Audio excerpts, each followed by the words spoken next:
Winter Latina show. Hosted by IDM.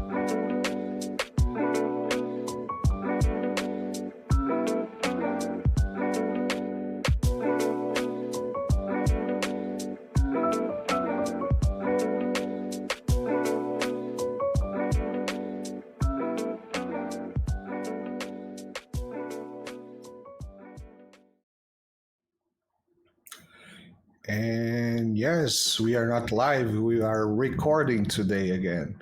How are you doing, Nina? I'm doing well. Once again, we're coming from the past into the future, but not too far into the future, just a couple of days. Welcome to another fun-filled installment of the Winter Latina show, where we discuss, well, today we'll be discussing politics, and I'm super excited about today's guest. Of course, I'm always excited about our guests, but in this particular case, this is someone whose work I've been following for probably about a decade, since around the beginning of the conflict in Donbass. We have Mateusz Piskorski, who is a political scientist from Poland. He is also a journalist. He has an extensive academic background in political science.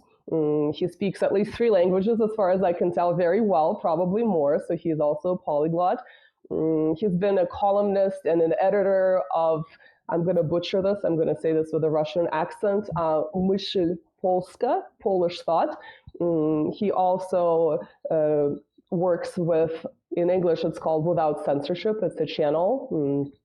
So he sort of wears many hats.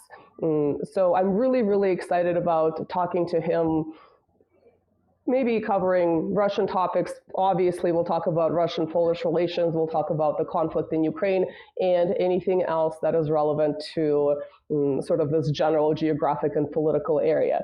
But it would be great, Marcelo, if you can bring him on, and I would like for him to introduce himself. Of course, without further ado, hello, Mr. Mateus. How are you doing, sir? Hello, how do you do? Well, thank you for your invitation. And first and foremost, I am a modest political scientist from a small country, Poland. Well, this is a very modest introduction, and I'm pretty sure that some members of my audience, especially on X, formerly Twitter, may be familiar with your work, especially if they've been following the situation with Crimea a decade ago, with Donbass, et cetera, general relations in Eastern Europe, perhaps even the Baltic. But for those of them who are watching us right now, who are not familiar with your work, could you please briefly describe what you've focused on in the past, what you're working on right now, so they can have a better idea of your specialization? Well, first and foremost, I'm a political scientist, which means that I'm trying to analyze some different geopolitical processes. I'm into international relations, and of course, my main focus is Eurasia as such, and particularly, let's say, the post-Soviet area, as well as my part of Europe, which means the Central European countries. Well, I used also to write a lot about anti-system or non-establishment political movements and parties. A long time ago, I used to be a member of one of such parties in my country, in Poland, and for a short period of time, I was a member of Parliament of Poland, but it was, well, almost 20 years ago.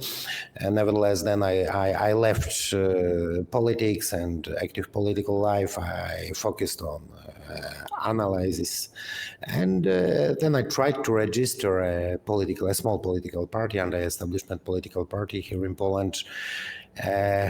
Well, but unfortunately, it was my mistake, which means I actually wanted to register, to organize a party which was called by us the first non-American party in Poland, in contemporary Poland, which means not anti-American, but just non-American, which means realizing Polish national interests. Yes, but of course the party was not registered, And well, I was put in jail. I was detained for 3 years, almost 3 years, without 2 days, because of my activities in the, let's say, anti-system, anti-establishment opposition here in Poland. And then after my release in 2019, after the interventions of Human Rights Commissioner of United Nations, I focused more on media activities. As you mentioned, I'm running a small YouTube channel without censorship, Wbrew Cenzurze in Polish, and Wapryki Cenzurie in Russian, because it's published in 3 different languages. And I'm also one of the editors of Polish Told. Yes, you perfectly spoke without any Russian accent. Myśl Polska, the name of the weekly newspaper, which is one of the oldest weekly newspapers published continuously since 1941. So since the Second World War. First, it was published in London, and since the beginning of the 90s, it has been published in Poland, in Warsaw. So I'm working a lot on media projects and trying to analyze the current geopolitical processes. I'm also trying to publish some interesting books. I'm working on my own books, but I'm also translating a lot of books of interesting authors, like, for instance, Professor Kees van der Pijl from the Netherlands, the author of a book about the Malaysian Bank, which went down in Donbass in 2014, and then I'm publishing also some books by Aleksander Dugin in Polish, Professor Aleksander Dugin from Russia, of course, which is, let's say, a victim of censorship, not only in the United States. As far as I know, Amazon doesn't sell his books, for instance, but also here in Poland. So we are trying to do everything to preserve a small, let's say, a small territory of a free word, of a free speech in my country, and that's the thing I'm focusing on. Well, I think you're very modest in your introduction. Thank you for trying to cover all of your endeavors. Where I can relate to you is I have translated one book by Dugin into English, and since then the English language media calls me the main translator of Dugin in English, which is, you know, congratulations. I know. It only takes one. I mean, he has dozens. So it's been a very interesting experience as being branded as such by people who obviously use that type of terminology in a very hostile way. So you covered a lot of ground. I really would like to discuss your detention, but before we get into that, let's ask a very simple question. Which do you prefer? Do you prefer being a journalist, a publicist, an editor, or if given the chance, would you return to politics? Or is that just too dirty a field to operate in?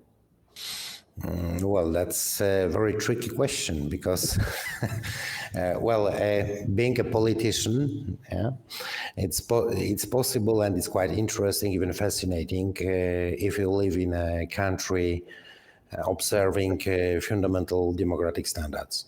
If you live in, I'm not talking about Poland only, but since the 90s, I mean, I was brought up, let's say, in the 90s.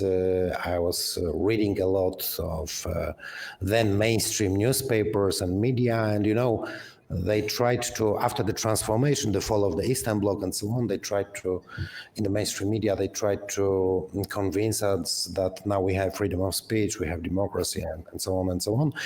And by the way, this was a kind of liberal moment in all Eastern European and Central European countries. I mean, actually, you could establish even a small movement or party, you could participate in the elections and so on.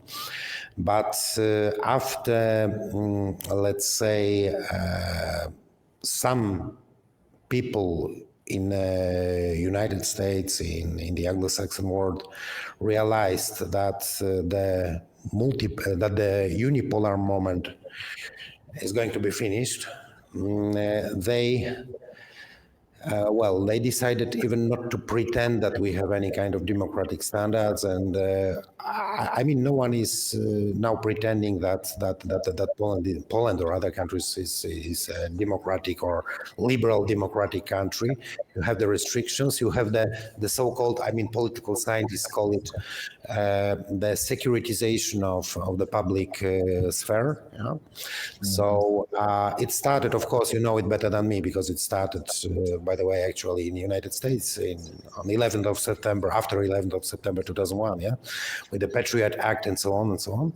But then, of course, the whole trend expanded to all satellite states or protectorates of the Anglo-Saxon controlled or dominated sphere, including Central European countries. So now, in times of securitization of the public sphere, you have to acknowledge and understand that, well, it's useless to to even think about participating in elections in all our countries here. Because, well, you even won't be registered, yes? So even on the level of the registration, you will be rejected by the system. That's the smallest and softest thing which could happen to you, yeah? Where, I can tell about my example, of course, but I have a lot of friends. Well, actually, the leader of my former party, the Self-Defense, of the Republic of Poland, that was the name of the party, Andrzej Leper, was probably killed in 2011 because of his knowledge about the secret CIA prisons located in the territory of Poland. Yes, so and he was a former deputy prime minister and so on. So such things happen in Central Europe, but also in other countries. So I'm not so naive now to talk about political activity or, you know, creating a new political party or movement. It's not a good moment for that. I'm focusing more, and I prefer focusing on, let's say, metapolitical activities, media activities, because here we still have a niche, a small place just to before we get deplatformed and cancelled. Yes, we still have this small area, and we can reach a few people, a few thousands of people, and from the realist point of view, I think it's now more reasonable. That makes sense. So paradoxically, I would say there's a little bit more freedom of speech in the United States than there is from what you're describing in the European Union and perhaps in Central Europe, at least anecdotally from watching certain crackdowns happening in Europe. But what was the official rationale for not allowing the registration of the party? I'm just curious. Was it insufficient signatures? And usually there's some kind of a very surface-based reason why something like that wouldn't be allowed. You're saying it's sort of the least worst thing that could happen, but I'm curious what rationale could they use to not allow the registration? Well, just 1 or 2 days after we have submitted the signatures to register the party, all the documents were thoroughly analyzed and read by the Polish Secret Service. We have a confirmation from the court that they were just reading it, coming there and reading it. And also there were some sittings of National Security Council of Poland. They openly told that, well, we cannot agree for creating such kind of a political movement or a party. So it was quite publicly and openly stated that they won't register us, but the official formal reason for the rejection of our documents was, of course, the lack of signatures. Yeah? So it's quite normal. Actually, they have stated and claimed that we have falsified our signatures. Yes. Oh, wow. You know what's funny? That then it occurred that they accused me of falsifying my own signature and the signature of my family members. Yes. Oh, So that was quite, ironically, that was quite funny. But this is a usual method. Yes. They you have just to have quite a bit of dark humor to laugh at something like that, I think, which sounds like you do. So But- it seems. Go ahead. We got used to that, yes. So there are a lot of movements, political parties who tried, for instance, to register their candidates in on different levels of elections, yes, and their signatures are also rejected. So the whole system of signatures, yes, gives you an opportunity if you are in the system, within the system, to block any kind of opposition. Actually, yes. So are these opposition parties along the lines of the party you try to register? Are they sort of Poland first? So we don't want any influence coming from the U.S. We don't want any influence coming from Russia. Is it basically focused on Poland? Is this the type of politics that is being rejected by the mainstream? Yes, of course, because if you are claiming that you have a political program for a sovereign Poland in sovereign Europe, and I have to stress here that our party, contrary to a lot of political parties which are more or less anti-establishment in Europe, our party was not anti-European, which means we also of course we criticized European Union, yeah, but nevertheless we supported the idea of united Europe, and claimed that Europe is not European Union. Europe is an idea, a kind of cultural, metapolitical idea of continental cooperation and integration. Yeah? We just rejected the hegemony of United States, or to be honest, maybe not only United States, but basically the Atlantist modes and rules. Yeah? And we did that explicitly. We called for stepping out from NATO, which was a shock for the Polish public opinion, because actually we're the first party to do that non-registered party, but anyway, first group of people, organized group of people who openly told about that. And it was back in 2015, so it was during the conflict in Donbass, of course. And well, actually, some of us already, maybe we didn't know that, of course, but according to our prognosis, to our analysis, the things which we are witnessing now, I mean the war, of course, in Ukraine, was something inevitable, yeah, from our point of view. And we spoke about that loudly, publicly, that they are trying to drag us into the war and so on, that the war will start there. I personally visited Donbass several times. I visited Crimea, so I was also kind of a witness, yes, of what was going on there in the post-Soviet area.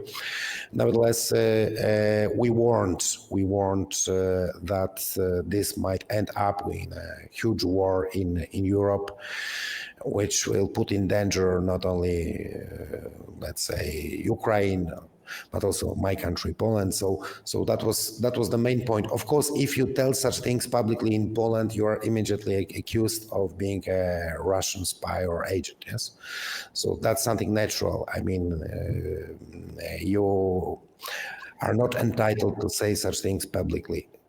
That was the reason. That was the reason of rejecting the registration of the party. That was the reason of my detention and so on. So what is maybe excluding the question of NATO that you said was shocking, what is the level of public support that you can gauge for ideas of Polish sovereignty, sort of no influence from the Atlanticist side, no influence from Russia, but sort of having a sovereign Poland? Do younger people support this? What do you see this question as? Well, I can only tell about my impressions, because there were no opinion polls about that. more, I would say that since 1999, because Poland became a member of NATO back in 1999, I think even then in 1999, there were no opinion polls about that. Of course, there was no any referendum on that issue. There were just three members of parliament who voted against. Wow. From a small party, and we have 460 MPs in our parliament. Yes, so there was no public discussion about that. There are some dogmas in geopolitics and in foreign policy of Poland which you cannot question, and even if you would like to have any kind of opinion polls or analysis or even focus groups. Yeah. Asking about their attitude towards NATO and so on, you won't be able to publish the results. Yes, so even if you have such an opinion poll, that's why I cannot answer this question. But when it comes to my impression, I think that according to what we see when it comes to our viewers now and our readers, there are two groups. One is the elderly people who still remember the times of the Polish People's Republic. It was the name of our state before 1990, actually. And they are quite critical when it comes to their assessment of what has happened here in Poland after the so-called transformation, neoliberal reforms, and so on. And the second group is, of course, the group of younger people, particularly after 2022 and this stage of war started in Ukraine, and of course they are shocked by the level of propaganda, by the level of censorship. So it's a group of younger people, but also not the youngest ones. Yes, that's very important. It's a group. When it comes, for instance, to our viewers, it's a group of people between, let's say, 35 and 45, something like that. So maybe middle-aged, not young people, but middle-aged. Sort of older millennials and maybe younger Gen X, I guess is what we would call it in North America. That's really interesting because to me, anecdotally, looking on social media, specifically on X/Twitter, you do see some Polish, they seem to be younger people being critical of the war in Ukraine. Obviously, there's the immediate circumstance of the refugee influx and certain problems that arose from that.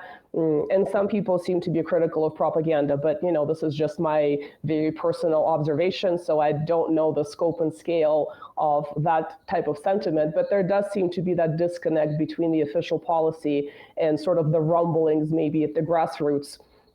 But who knows how broad they are? You probably know better, of course. But well, you are right. But on the other hand, we do not have. I mean, we ourselves here in Poland, we are not skilled enough when it comes to using such social media as TikTok, for instance. Yes, because I have children at that age. Yes, so I can see what they are watching and so on. Yes, and I know that they watch only short movies like the YouTube Shorts or TikToks. TikTok. And we are, I mean, our generation, at least my generation, is unable to formulate the short messages they prefer. Yes, that's a big problem, of course, because I think actually that,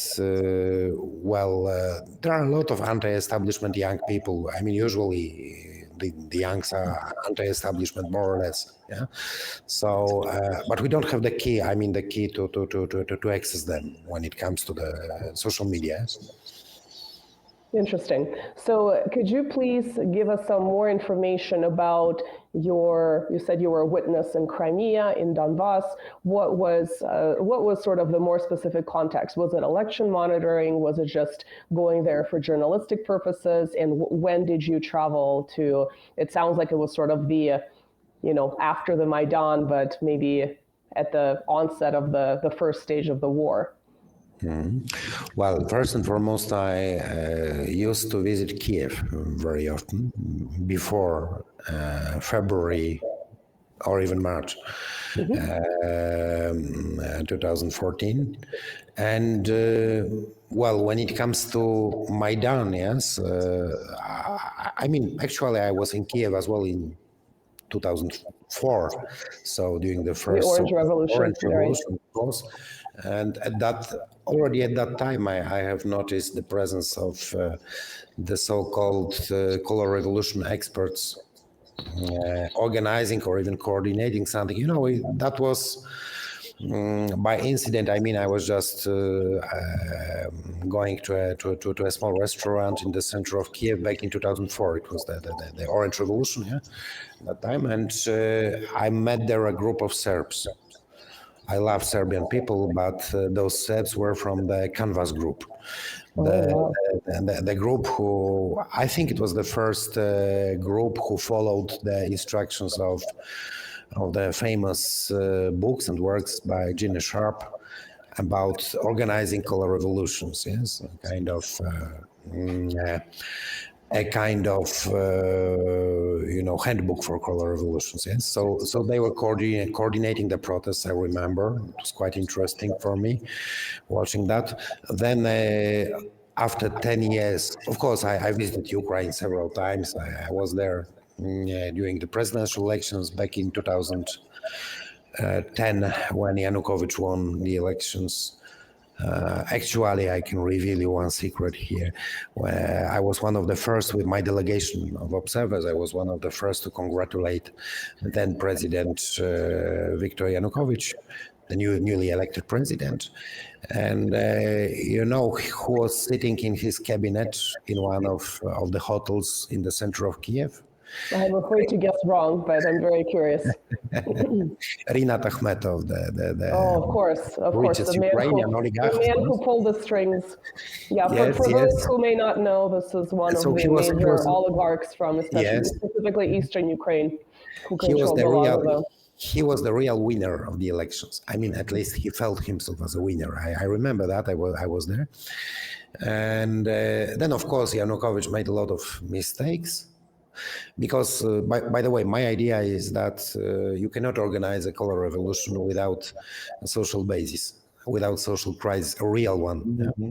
So there was... the main mistake of Yanukovych and his people was, of course, that they tried to, let's say, not nationalize. They tried simply to steal the property of the oligarchs like Akhmetov and consorts who supported him. I mean, Yanukovych, at a certain moment, Yanukovych decided to create his own oligarch group or to become an oligarch. Together with his son and not so much nationalized, but basically just reappropriate and move. Just grab it, of course. So that was his mistake, and the second mistake was the basic mistake of the whole Ukrainian statehood, which means that it was built up on a kind of compromise, different kinds of compromises.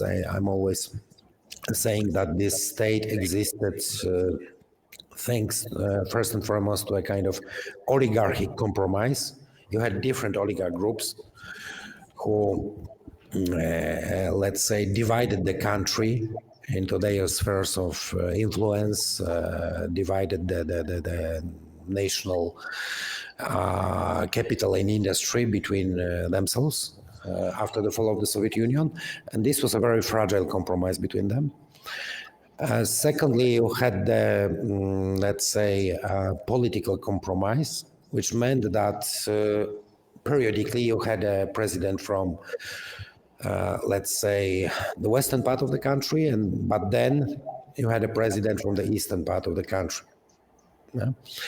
And then you had a kind of symbolic historical compromise, which was also very important. It's about the monuments, for instance. In the eastern part of Ukraine, you had the monuments of Lenin. In the western part of the country, you had the monuments of Bandera, of the leader of the nationalism, ultra-nationalist Ukrainian collaborators with the Nazi Third Reich. Yes? And this compromise functioned for, almost 14 years. when one of the parts of this internal conflict, of this internal division, of this cleavage, we would say the social cleavage within Ukraine, decided to strive for total dominance there in Ukraine, the statehood of Ukraine had to collapse. I mean, it was something very logical, yeah, at that time. So it started then. Of course, I also mentioned that I was there in Kiev in 2014. So I visited. As a journalist, I went to the Maidan, for instance. So I perfectly know how much those people got per day by organizing and participating in the protests. So it was purely commercial, by the way. Wow. There's no ideology in Ukraine, in the Ukrainian protests. Yes, everything is 100% commercial on a commercial basis. Yes, everyone paid. I mean, all the parties paid, not only the ones who organized the color revolutions. Yes, but all the others as well. Then I noticed in the center of Kiev, because firstly in November, December 2013. When I came there, there were students, with waving European Union flags and so on. After 1 or 2 months, the European Union flags were replaced by the neo-Nazi flags and the ultra-nationalist flags and so on. I had even some, pro-European friends from Kiev who were organizing trade unions there.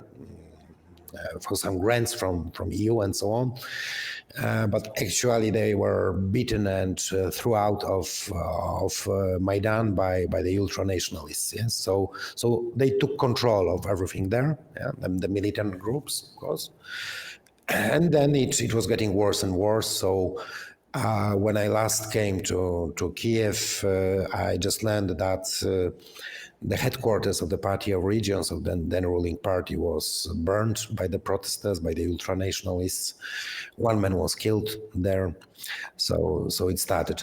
And then after the coup in Ukraine, I was invited by the Crimean Electoral Commission to invite to observe the referendum, to monitor the referendum in Crimea.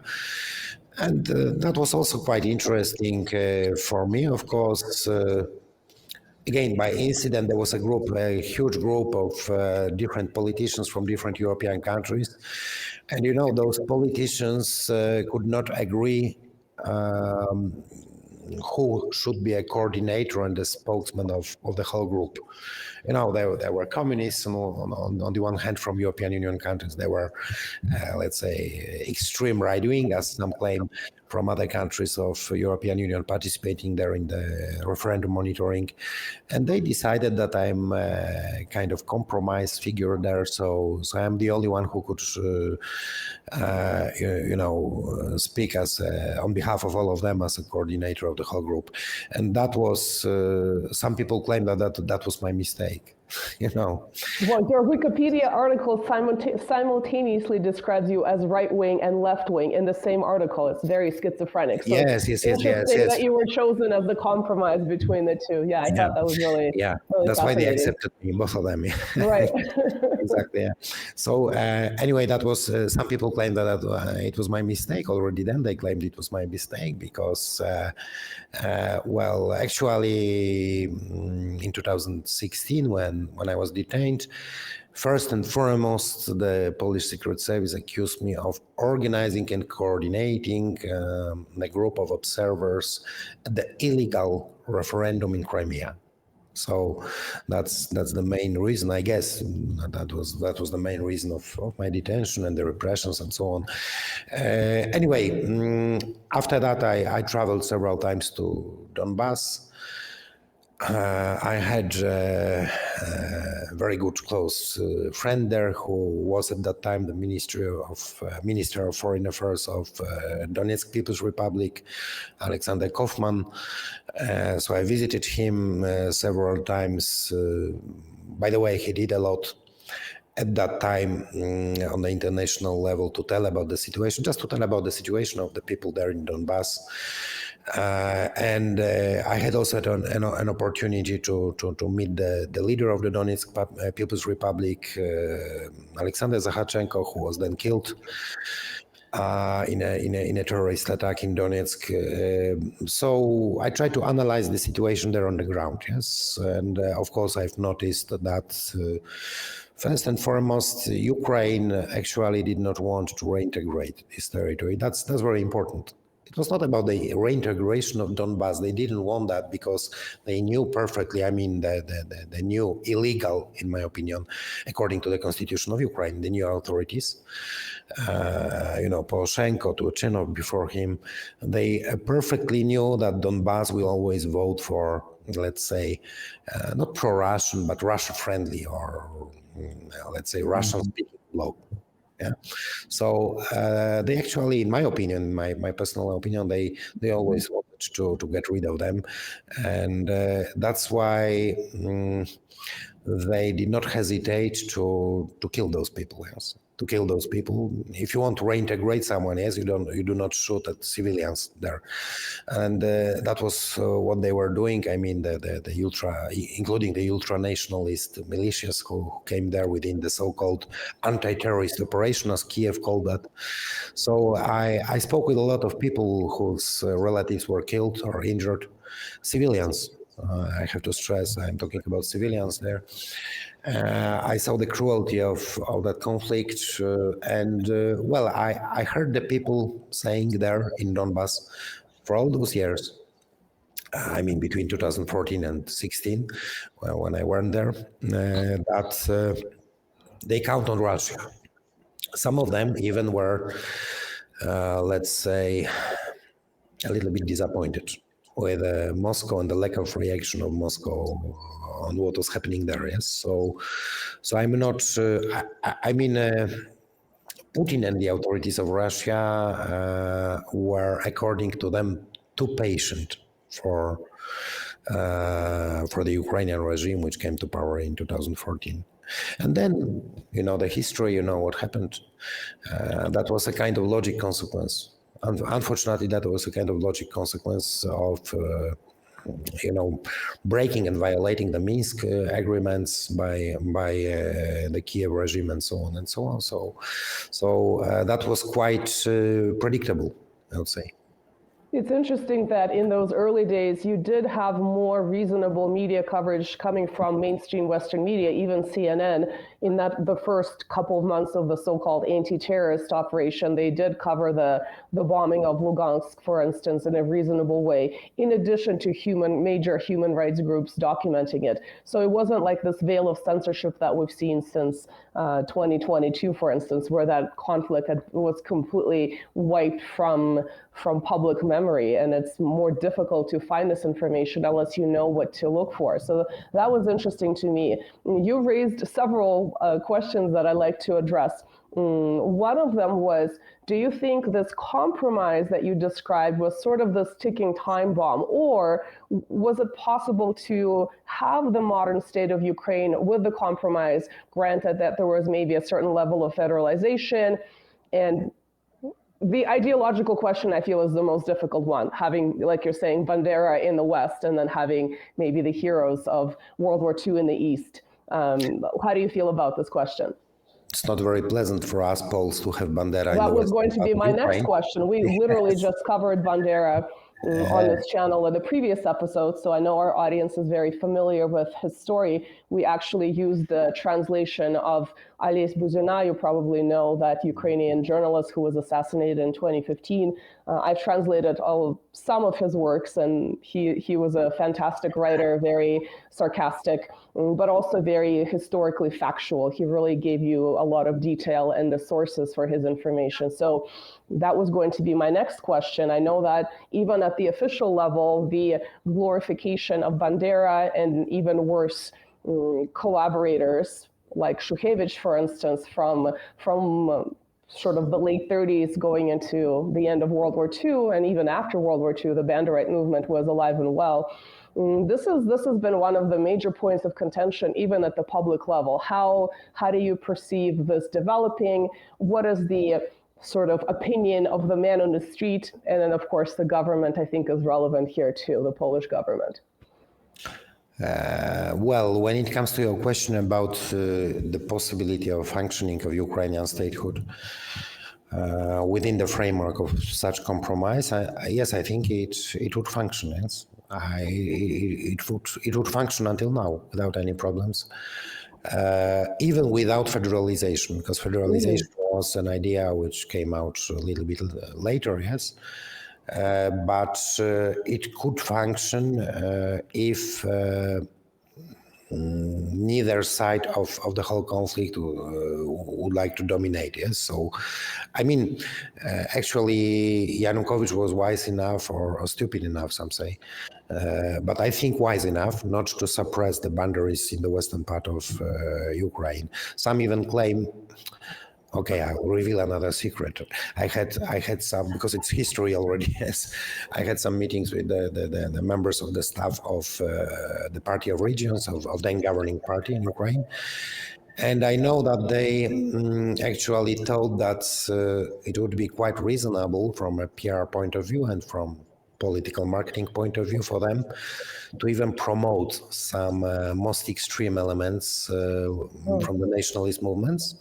You know, the idea was that in the second round of the presidential elections, Yanukovych would have an opponent in the face of Tyagnybok, then leader of the ultra-nationalist Svoboda party. Yes, that was the most comfortable solution for them when it comes to elections, because they even compared that to France and to French presidential elections when you had Marine Le Pen or Jean-Marie Le Pen before contesting establishment candidates. Yes? So Yanukovych perceived himself as an establishment who would create a small ultra-nationalist candidate and of course win the elections. Yeah.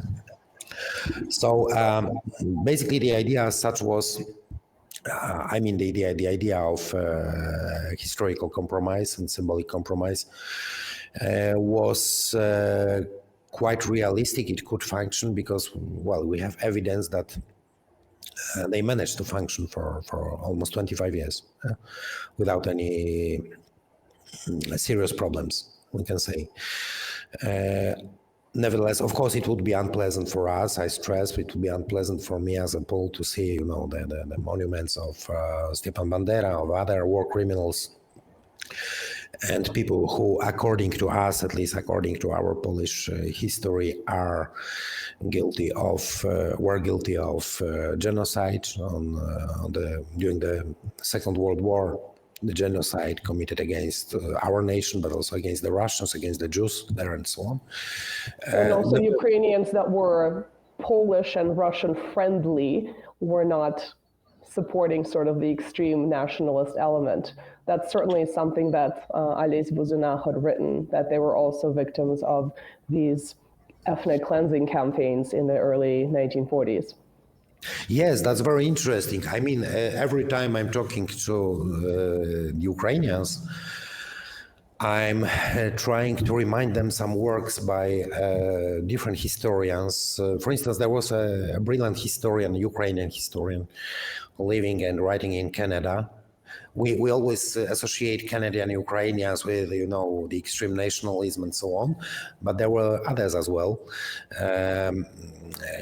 For instance, it was Viktor Polishchuk, one of the very well-known Ukrainian historians, a professor of history there in Canada, who wrote about the Ukrainian victims, ethnically Ukrainian victims of boundaries.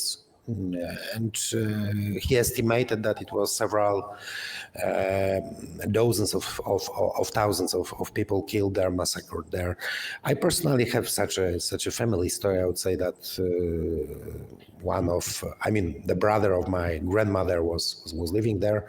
He was killed them with his own family. I mean, it was a Polish family, but they were killed. He, his wife, and his children. Wow. And in a neighboring village, there was a young Ukrainian woman, and they have disseminated, I don't know if that was true actually, but they have disseminated some gossips that they had some affair with the brother of my grandmother, and the boundaries killed her as well.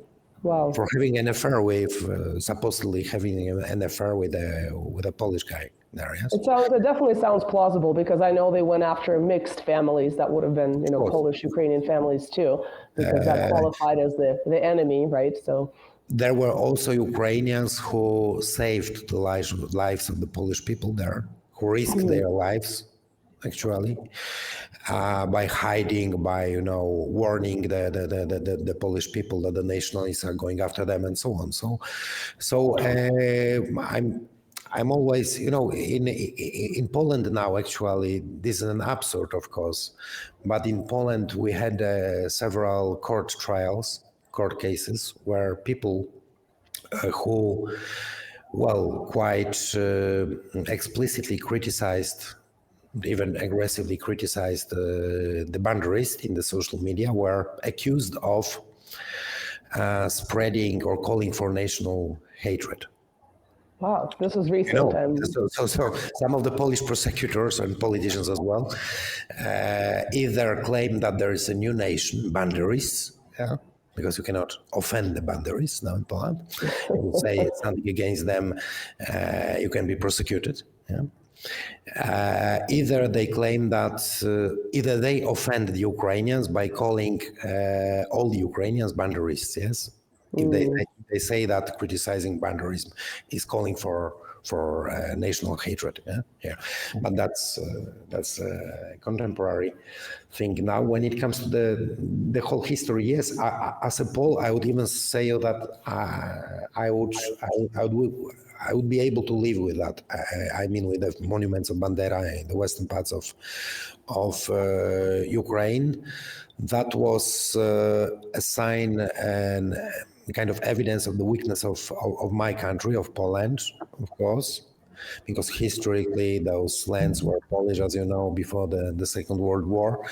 But Poland hasn't had and doesn't have at the moment also enough soft power potential to modify, to change softly the worldview, the ideas, the Weltanschauung, let's say, of the people living there. So that's the weakness of my own country. That's how it is now there, and it could function. It could function with anyway peacefully, more or less peacefully, with Bandera there in Lvov, for instance, and Lenin in Donetsk, within the borders of one single country. Unfortunately, someone decided, due to geopolitical reasons, of course, someone decided to, create this catastrophe, which is now Ukraine, to create a new Afghanistan in the center of Europe. Do you feel sort of validated that you and your colleagues were predicting the escalation of this crisis so many years ago? I mean, it's not like a happy validation, because obviously we have a massive death toll in the war that's very much ongoing, and there's now talk of a nuclear possibility. Do you feel a certain level of validation that you were able to forecast something like this? Yes, but I'm modest enough to claim that it was not only our forecast. I mean, a lot of other political scientists warned about that. Actually, the current CIA director, William Burns, also warned about this. Remember the memoirs of the US, he was at that time, I mean, before, he was an ambassador of the United States to Moscow, and already in 2008, I think, he warned that from the geopolitical point of view, Moscow has some red lines, and purely geopolitically, I'm not talking about the compromise we're speaking about, but purely geopolitically, the war is inevitable if you cross the red lines. Yes, so basically, there were a lot of people who predicted, let's say, that war. Lately, I had an opportunity to talk to some people from the American establishment, from then American establishment. I had an interview with one of the guys from the staff for the policy planning of the Department of State. Now he's a professor in the United States, and they were planning that actually. So they knew what the consequences could be, and they wanted all those consequences to happen.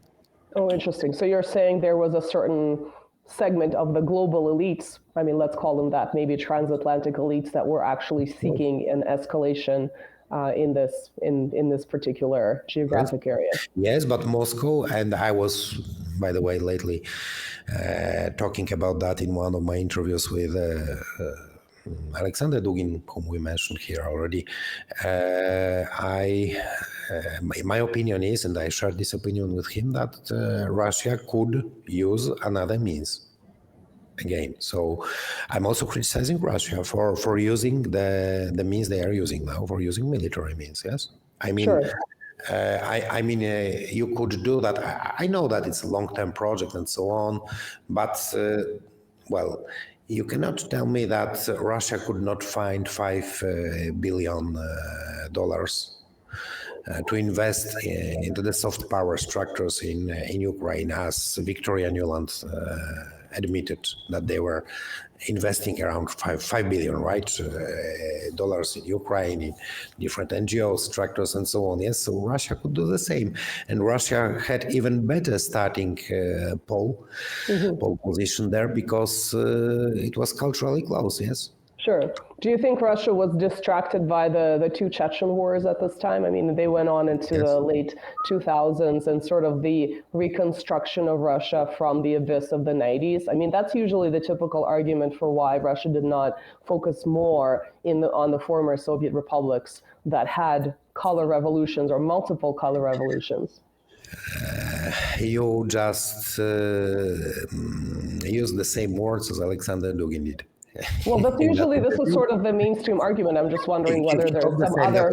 That was his argument as well. Yes, of course. I mean, most of the Russians I speak with are claiming that they were not capable to do that, yes. But nevertheless, I think that starting from 2000 or 2001, let's say, after Putin came to power, they would be capable of that, yes. I mean... If they would understand that the time is running very short for that, if they would not delude themselves with a partnership with the Bush administration after 11th of September. And I just remind you that they believe that now we are coming into a new period of close cooperation in the United States. They even permitted the U.S. Army to use some of the airports, military airports, when it comes to the operation in Afghanistan, and so on and so on. So it was quite naive, in my opinion. That was going to be my next question. Is it naive or stupid, too, or both? Maybe a little bit of column A, a little bit of column B. Just, I have read lately, it's a mainstream book, nevertheless quite interesting. It was a book by Philip Short, a former BBC journalist, a biography of Vladimir Putin. Just trying to understand the background of the Russian president, not only of the Russian president, of the Russian elites, let's say political elites. The Russian elites, it's a paradox. But the Russian elites, I agree with Philip Short, because I had a lot of opportunities to talk to them. Of course, not to Vladimir Putin, but to, let's say, the low-level Russian elites or medium level. They were 100% oriented on the West, on the Western values, on the Western value systems, and so on and so on. Yes, so they were brought up actually by the West in the last decade of the Soviet Union. Looking at the West as a kind of model and so on. They were, in the 90s, of course, they were also following the path of the neoliberal transformation and so on. Alexander Dugin, who did not change his views. I mean, he was in the 90s, I perfectly remember, personally, I remember from 1999 when I visited Moscow that Alexander Dugin was in a kind of deep underground at that time. He was a deep anti-system opposition against the globalists who were in power in Russia. Yeah? And then it took a lot of time for the Russian elites to understand that their proposal and their idea to become the part of the global Western world will not be accepted by the globalists as such. Definitely not on equal terms, not on equal partnership terms. They wanted them as a colony, as a periphery, even not as a semi-periphery. If we use the theory of world system of Immanuel Wallerstein, but as a periphery, yes, a kind of a base for mineral resources and so on. Sure. No, it makes sense. I mean, it seems like Putin specifically, being those Germanophile and having spent time in Eastern Germany, almost took it personally. For instance, the situation with Merkel claiming that the Minsk agreements were used to buy time and militarize Ukraine. It seemed like he really, again, we're looking as outsiders, who knows what went on the inside, but it seemed to almost be this personal offense to him. But I'm not really sure. But I would like to shift gears and talk a little bit about your detention. I mean, we recently just got the news in the last 24 hours that the world's most famous political prisoner, Julian Assange, is being released, but he's being released under less than pleasant conditions. He had to admit to basically get a plea deal and count his time in Britain as time served to be able to finally leave. And so it's really interesting to hear your opinion about political detention. So for those who don't know, you did refer to the fact that you were initially detained in 2016. According to the internet, and please correct me if I'm wrong, it was because of these Russian connections. There's sort of different phrasings that you can find online. And so you were detained for approximately 3 years, which is a really long time considering that it doesn't seem like they had any particular charges, because usually if there is a detention, charges would follow, criminal charges, and that did not happen. I would also like a correction, perhaps, or clarification. It says that different members of the Polish political establishment, both on sort of the official left and right, supported your release. And of course, to me, the most interesting document is the United Nations. You guys are welcome to go and Google the UN Working Group on Arbitrary Detention. You can Google Mateusz's name. I have this PDF file. It's public right in front of me. And basically, they talk about, it's a really coherent summary of step-by-step events that have taken place, what the government claims were, what the lawyers' claims were, and basically they go ahead and conclude. So I'll quote this. The working group urges the government to ensure a full and independent investigation of the circumstances surrounding the arbitrary deprivation of liberty of Mr. Piskorski and to take appropriate measures against those responsible for the violation of his rights. Then it has several other paragraphs where it talks about sort of fundamental rights, a fundamental right to fair trial, freedom of assembly, freedom of speech, freedom of association, et cetera, et cetera. And of course, they are urging Mateusz's release. So this is absolutely fascinating to talk to you as Assange is being released. So I'm really curious about your experience. You talked a little bit about how it came to be, and what is your status now? Just everything that you can tell us about this. It's definitely absolutely commendable that you managed to handle something that extreme. So, well, first and foremost, I would like to voice, let's say, my full support for Julian Assange and other prisoners of conscience, and I'm really glad that he's free now. Even with all those conditions you mentioned, yes. Nevertheless, he's free, and hopefully he will still stay a kind of footprint for other independent journalists, a kind of model for independent journalism all over the world. I think he had definitely worse conditions than I did. I think that, as far as we know, he spent a lot of time, most of his time, after the embassy of Ecuador, because that was also a kind of detention, actually, yes. So he spent 5 years in one of the worst prisons in the United Kingdom, I mean Belmarsh, as far as we know. The conditions there are, I guess, definitely worse than the conditions in the prisons in which I spent 3 years. My situation was a little bit different because, well, here in Poland we still have a memory, a kind of collective memory of the existence of political prisoners. So, can you imagine that, for instance, when I was kept in one of the oldest prisons in Warsaw, in the Polish capital? It's now closed. It's a museum now, but I was kept there for several months. In the beginning, I got letters from former political prisoners from the 80s, for instance. Yeah? And they, wrote me that, well, please, we are supporting you.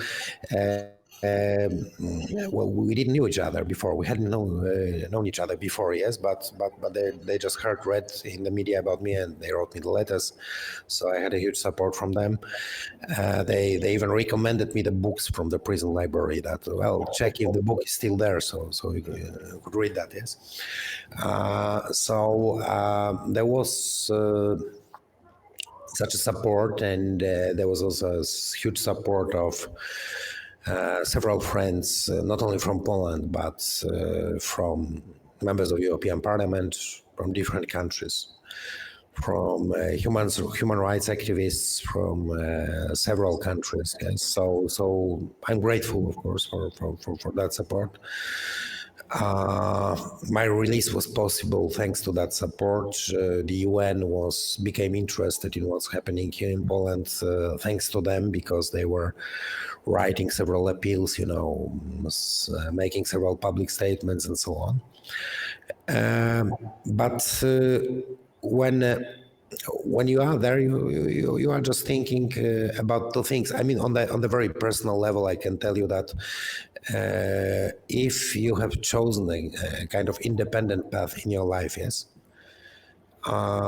you have to consider that it might happen in the contemporary world. Yes, you have to remember that definitely things which are much worse happened in the past to the people who are trying to protect their independence, I mean intellectual independence, political independence, and so on. You have to remember that at least our part of Europe is heavily experienced by different kinds of repressions. The building of the prison in which I was kept, I mean the historical one in the center of Warsaw, was first used by the Tsarist Russia before the First World War. And then it was used as a prison, political prison as well, by the Second Polish Republic between the First and Second World War. Then it was used by the German Gestapo during the Second World War, and then it was again used by the communist Polish authorities after the Second World War, and continuously almost until now, because it was quite recently it was closed. So it's a kind of continuity. Yes, I mean the problem, of course, is that regardless of this continuity of this conscience and tradition here in Poland, some people still live in a kind of illusion that there is no such a thing, I mean the younger generations, that there is no such a thing as political prisoners. They are thinking about political prisoners and political repressions as a kind of, thing from the past, from the totalitarian times of the 20th century and so on. So they do not believe that it's possible now. That's making the things a little bit harder, but anyway, it was not so bad. Instead of talking about myself, about the conditions, as you see, I'm alive. I'm here and more or less able to speak about the conditions, and still more or less intellectually able to analyze the things analyzing now. But I wanted to tell you that things are becoming worse. I mean, for the moment being, we have several political prisoners in Poland. We have Janusz Niedźwiecki, it's one of human rights activists who went to Odessa to commemorate the victims of those people who were burned alive in Odessa by the Ukrainian nationalists back in 2014. Yes, he's in jail since more than 3 years. Oh, wow.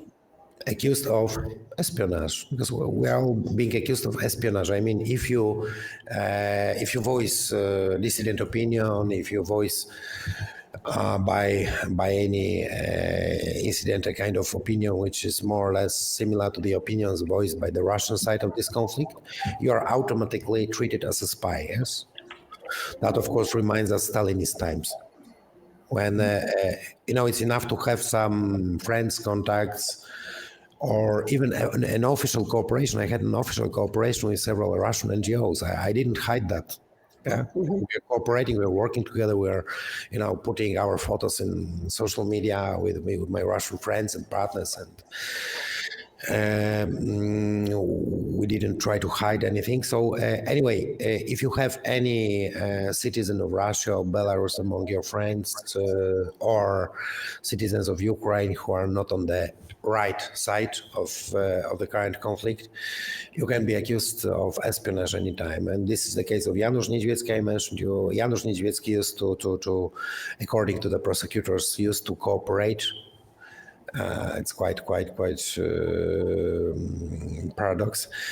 Cooperate with a pro-Russian politician from Ukraine. Oh, wow. Namely Viktor Medvedchuk. Oh, interesting. Okay. And for that, the guy's in prison in detention since more than 3 years. So no charges have been brought, it sounds like. Yes, so they think that a pro-Russian, even if they claim that, if it's true that, let's say it's true that Medvedchuk is pro-Russian, okay. Nevertheless, in our penal codex, they speak about the penalization of espionage, which means cooperation with foreign secret service, not with a pro-Russian politician from anywhere. And still the guy is in prison. Yes, we have a Spanish, by the way, not a Polish citizen, Spanish citizen, a journalist who is kept in prison since almost 2 years, if I'm right. Yes, Gonzalez, right. Pablo Gonzalez. Also detained by the Polish secret police because he was just making some footage and reportage from the Polish-Ukrainian border and wow. to show the truth about the situation of the refugees or immigrants and so on and so on. Yes, he's in jail. He has been detained. Yes. Would you say the situation in Poland and maybe Central Europe at large is worse than the rest of the European Union? Do you think it varies from maybe Central Europe, including Germany, is worse than, let's say, other countries, or is it kind of difficult to make that assessment? I think that it is worse than in Germany, definitely. I think that the model authoritarian country for Poland and for some other countries, which I will mention later, in our part of Europe is Ukraine. I mean, it's Ukraine who started the repressions, yes, the political repression. So it's the first time, I say it ironically, of course, it's the first time since several decades that Poland is following an example from the East, not from the West. Right. So it's following the Ukrainian example. Yeah, of course, it's following the Ukrainian example, but there are some other countries in European Union which are following the Ukrainian example as well. It's first and foremost the Baltic states. What's happening there? I have a lot of friends who are there in prison. Let me mention some of them. Algirdas Paleckis from Lithuania, who got sentenced for 6 years, I think, of imprisonment because he was just gathering some documents and materials for his book about the history of the Soviet time Vilnius. And about the judges who convicted Soviet army officers after the turmoils in 1991 in Vilnius. So for his analytic works, he was accused of espionage, of course, and imprisoned for 6 years. You have Professor Alexander Gaponenko from Latvia, a renowned historian and Russian-speaking historian. You have Sergei Syedenko from Estonia. A lot of other people there in Baltic states. Well, sometimes we see media coverage saying that people literally came to put flowers on a monument and they get taken away with murky consequences for their actions in the Baltic. So I would say that when it comes to freedom of speech and human rights, we, Poland, are among 4 worst countries in the European Union at the moment being, yes, together with the Baltic states. Well, on this depressing note, do you think it's possible to come out of this dark time for Europe in general, for Europe to sort of redevelop more amicable relations with Russia, maybe in the future, and specifically for the Russian-Polish relations, considering our very complicated historic past? That's a very difficult question because it definitely is. So, it's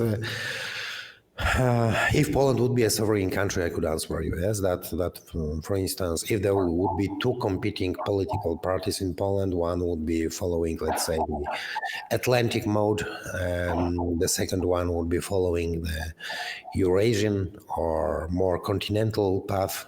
Then I could tell you that, one of those parties has some chances to win the elections and to fundamentally change the foreign policy of Poland. At the moment being, Central European countries are unfortunately not sovereign actors of international relations, but they are more or less following the path and the instructions coming from the Anglo-Saxon sphere, let's say, or from the war party in the Anglo-Saxon sphere, because I guess we have a lot of viewers and listeners who are from the US, and I perfectly know that, I'm not anti-American. I know that there are a lot of people in the United States who are supporting, let's say, the peace party, or the multipolar party, in which America is one of the important poles in the multipolar world, of course. And it is supposed to be, it should be one of the important poles in the multipolar world. But it should be a pole which would be just one of several independent geopolitical centers of power and poles in the world. And they should forget about being not only a hegemon, but they should even forget about Monroe Doctrine, in my opinion. They should even forget about the idea that they can control the Western Hemisphere, because we have Latin America, South America, which is also a pole, and which sooner or later will become that pole. As we see in BRICS, the first letter of BRICS is Brazil, of course, yes. So it is a pole. Yeah, Brazil has been on the radar of the United States since early 19th century, there was so many things that you were talking during your explanation about Ukraine and Poland and all that I was just relating to Brazilian things. I think we do need to have a full show just to talk about the relations of Poland and Ukraine with Latin America. But one of the things that called my attention, yes, of course, we had, for example, when you were mentioning the political temper in Ukraine during the Yanukovych and the Euromaidan later, the Yanukovych election and then the Euromaidan. I was remembering Brazil, but not during Dilma, recent political coup against Dilma, but further a political coup against Fernando Collor, who was president twice before, once before Lula and then before Fernando Henrique. And back at the time, many people forget that during his presidency was exactly the moment where was created Mercosur, which nowadays we talk about BRICS as a very important piece on the multipolarity, but at the same time, it was happening with the Mercosur and European Union more or less in the same, and then African Union with Gaddafi thinking about the euro dinar, gold dinar. But my question, we talk a lot about history and recent past. I would like to understand. I've been to Warsaw once, a beautiful city, fantastic food, by the way. But I saw a fantastic city, a clean city, as I said, a fantastic food. I would like to understand how's the temper nowadays. I mean, Polish knows about recent and a little less recent history? Do they perceive, we kind of passed through this, but into the future, do you think that Poland could really be pushed into being the next Ukraine? I would try to summarize like that, because to finish my reasoning is I don't see Europe, Europeans, Italians, French going to war. I'm not talking about establishment pushing to it. I'm talking about people. I would like to understand the Polish temper on this, or how do you see this measurement that the people, are they concerned? Are they willing to fight? Those who are willing to fight are already dead. Already there. Yes, or will be dead soon, I guess, because we have the mercenaries, of course, the Polish mercenaries there in Ukraine. Lately, we had an interview with one of them. We spoke with one of them, and let's say the level of his political consciousness is so low that it was terrible. Nevertheless, we tried to understand him, and just to give an opportunity for our audience to listen to his arguments. And the rest, well, fortunately, it would be quite hard technically to close the border. So if someone would drag us into the war, I mean the Western Polish border, if someone would like to drag us into the war, I'm pretty sure that most of the male population will leave the country, heading towards Germany and so on. We don't. I mean, we got used to living in more or less peaceful and even comfortable, stable conditions. Yes, here. I don't see any potential. Of course, you have the social media or internet warriors claiming that they are going to capture Moscow and so on. Yes. But usually, when they see, I mean, for instance, the mercenaries, yes, there were a lot of mercenaries, or Polish mercenaries, who escaped from Ukraine when they saw the real face of the war there. Yeah? So that is not a game, because a lot of people of younger generations, of course, we do not remember the Second World War.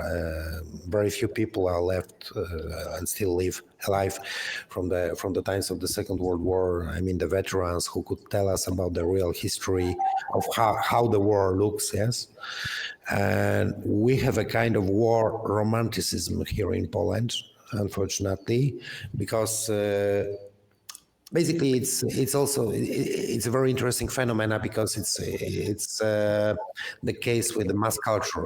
You had lately in the recent years, you had a lot of popular TV series and movies, romanticizing the war as such. showing that they are, clean heroes, warriors, killing dozens of enemies, and so on and so on.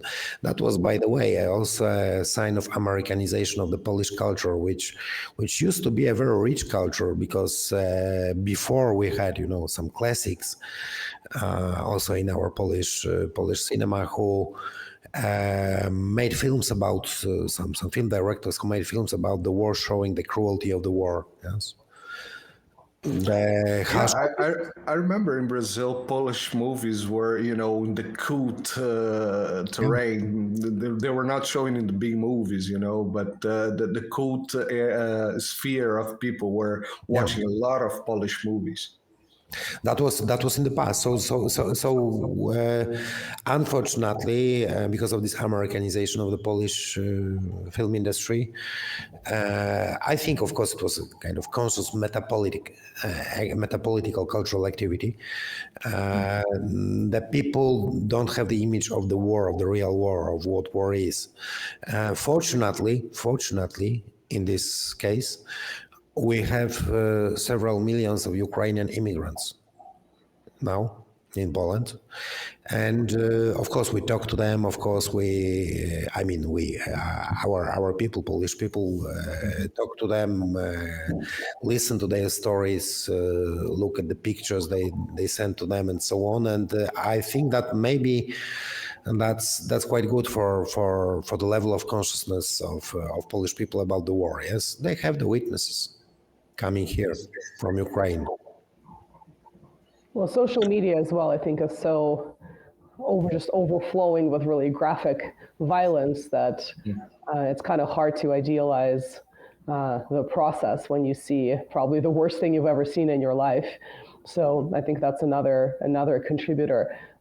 Marcelo, do you have a wrap-up question? Because I think after we asked about the future of multipolarity, it's kind of hard to top that question. No, I mean, I think I'm going to hold my questions for perhaps another opportunity that we have, because we've been over the edge for about almost half an hour already. And so I would like to thank you for the participation, and also for getting us a little bit of the sense of what's going on to Polish. That for me, it's a major point to watch at this moment, is the Polish temper. As you said, I really do believe that Polish is suffering more than perhaps the Central Europe, and even, as far as Iberic, Portugal and Spain, because it's, again, in the curtain. It's in the Polish corridor, as we used to say. Well, the Polish corridor is a chance. From the geopolitical point of view. I will give you just a little portion of optimism. Just a small one. Thank you. That's always very very Slavic. Just a little bit. You know that I'm the most establishment commentator here, one of the most anti-establishment commentators here in Poland nowadays, and I kind of enfant terrible of the Polish public sphere. Anyway, I can tell you that since a very long time, I'm quite glad with the Polish president, who has just come back from Beijing, being there within a state visit, and talking about the need to recreate or renew the idea of One Belt, One Road initiative. If he talks about that, of course, he doesn't mention Russia in that context, but if you look at the map, there is no such a thing as Polish-Chinese border, so you need to get it right with Russia anyway. So hopefully, and I'm talking about that hope, little hope. Hopefully China and maybe the economic rationalism and pragmatism will prevail over the war ideology, and hopefully we'll save Europe. But as I'm stressing that this is a very, very small chance for that. Anyway, I wanted to give you a little bit of optimism for the end of this fascinating conversation. I think as a mostly Slav, I'm used to the gallows humor, but Marcelo might be a little bit shocked by the prevalence of pessimism with a little bit of a cherry on top of I'm Brazilian. I'm very. We have something in Brazil that we say we laugh so we don't cry. Oh, good one. So Yes. yeah. Well, thank you so much, Mateusz. This was extremely elucidating, having you as a witness to, all the events that we've been watching in the media over the past decade. It's really, really educational for me personally, and I think for our audience as well. We would love to have you back. I did not ask you about intermarium, which was kind of another geopolitical concept. So maybe next time we can have you back and do a follow-up interview, of course, if you're available. Of course, I'm available for such interesting conversations with you anytime. So I hope I'll be back soon if you invite me. With pleasure. Thank you for today's conversation. I think we have all learned a little bit from each other, listening to each other here, and I hope we'll also learn something from the comments of our viewers as well. Yeah. So everybody, don't forget to comment, like, share, subscribe, all the drills for social media. Otherwise, the channels do not grow. Remember to join the Press of Mass Destruction, which is the Imprensa de Destruição em Massa, which is my channel. Remember to follow Nina on her channel. And I will put all the links on the description for Mateus Piskorski social and channel, so you can follow. There's subtitles on the videos. And there is an English version too, so that would be helpful. Yes, English exactly. and Russian, even Russian. Yeah. Exactly. And we will see you in the next episode. Thank you, guys. Bye. Thank you. See you. Bye-bye.